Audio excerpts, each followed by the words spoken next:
Hello students, तो आज हम एक केस स्टडी सॉल्व करेंगे। जो केस स्टडी है आपकी वेव ऑप्टिक्स का टॉपिक है आपका डिफ्रैक्शन। तो देख लेते हैं। गिवन है आपको diffraction of light is the bending of light around the corners of the object whose size is comparable with the wavelength. यही तो कंडीशन है डिफ्रैक्शन की। Diffraction actually define the limits of the ray optics. अब हमने इससे ही आपको questions के answer देने हैं, तो बस ये छोटा सा आपको ये दे दिया है कि ये डिफ्रैक्शन टॉपिक है और आंसर आपने खुद देने हैं। तो देखिए फर्स्ट क्वेश्चन है, the penetration of light into the region of geometrical shadow is called diffraction ना। ज्योमेट्रिकल शैडो से लाइट का पेनिट्रेट होके आना, पेंट होके आना, इसी को क्या बोलते हैं? डिफ्रैक्शन। तो इसका आंसर बन गया डिफ्रैक्शन। ये इसकी डेफिनेशन ही थी। सेकेंड क्वेश्चन देख लेते हैं, the to observe diffraction the size of the obstacle should be. तो साइज ऑब्स्टेकल का कैसा होना चाहिए? देखिए comparable to the wavelength of light.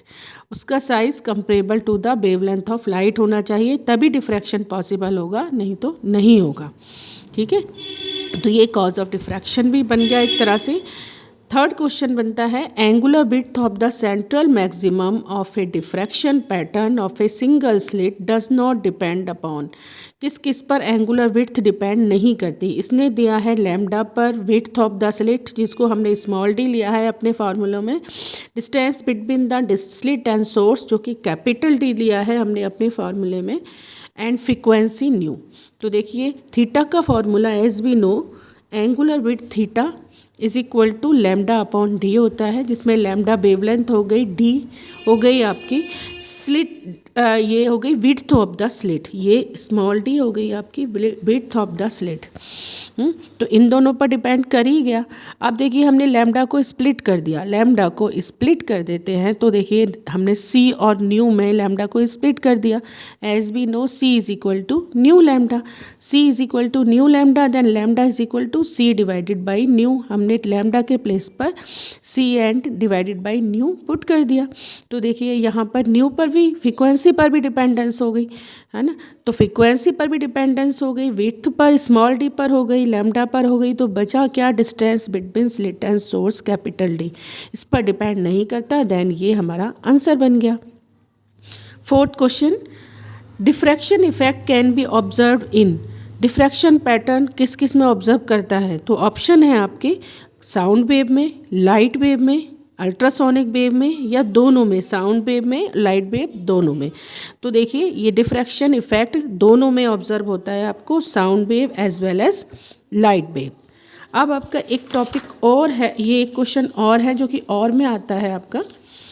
तो ये क्वेश्चन देखिए क्या कह रहा है, both light and sound wave produce diffraction, then why it is more difficult to observe diffraction with light wave compared to the sound wave। Light wave से diffraction pattern observe करना tough होता है comparable to the sound wave. क्यों भाई, ऐसा क्यों होता है? क्योंकि देखिए डिफ्रैक्शन पैटर्न में हमारी क्या बनते हैं? बैंड बनते हैं, है ना, फ्रिंजेस बनती हैं। तो फ्रिंजेस में जो विड्थ होती है आपकी, उसका फॉर्मूला क्या होता है आपका? Lambda capital D upon small D, है ना। तो ये आ गई आपकी जो भी ऑब्स्टेकल की जो विड्थ थी, स्लिट की विड्थ, सिंगल स्लिट एक्सपेरिमेंट है, ये आ गई।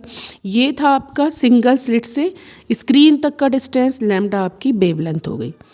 तो वेवलेंथ ये देखिए, अब ये डायरेक्टली प्रोपोर्शनल हो गया वेवलेंथ के। तो लाइट वेव्स के केस में जो वेवलेंथ होती है वो कम होती है compare to the wavelength of the sound. जब लाइट वेव के केस में क्या हो गई आपकी, कम हो गई वेवलेंथ लाइट वेव में, तो फिर आपकी जो बीटा हुई वो भी कम हो गई। तो इसीलिए साउंड वेव में ऑब्जर्व करना डिफ्रैक्शन क्या हो जाता है? क्यों? देखिए जिसकी वेवलेंथ, और सिंपल लैंग्वेज में समझ लीजिए, जिसकी वेवलेंथ कम हो गई तो आपका डिफ्रैक्शन पैटर्न के लिए क्या नीड था कि आपका डिफ्रैक्शन पैटर्न के लिए कंडीशन थी कि जो ऑब्स्टेकल का जो साइज होना चाहिए वो कितना होना चाहिए? Comparable to the wavelength of light. तो वेवलेंथ ऑफ लाइट बहुत कम हो गई, किस केस में? लाइट वेव्स के केस में। जब लाइट वेव के केस में वेवलेंथ कम हो गई तो हमें ऑब्स्टेकल का साइज भी छोटा चाहिए डिफ्रैक्शन पैटर्न के लिए, जो कि हमारा एक्चुअली में पॉसिबल बहुत रेयरली हो पाता है। इसीलिए डिफ्रैक्शन पैटर्न लाइट वेव्स का ऑब्जर्व करना ज़्यादा टफ होता है as comparable to the sound wave, क्योंकि जिसकी वेवलेंथ ज़्यादा होगी उसका ऑब्स्टेकल भी हम ज़्यादा ले सकते हैं और हम इजीली डिफ्रैक्शन कर सकते हैं। इसीलिए साउंड वेव के केस में डिफ्रैक्शन ऑब्जर्व करना इजी होता है compare to the light wave. ठीक है, समझ आ गया? Thank you so much.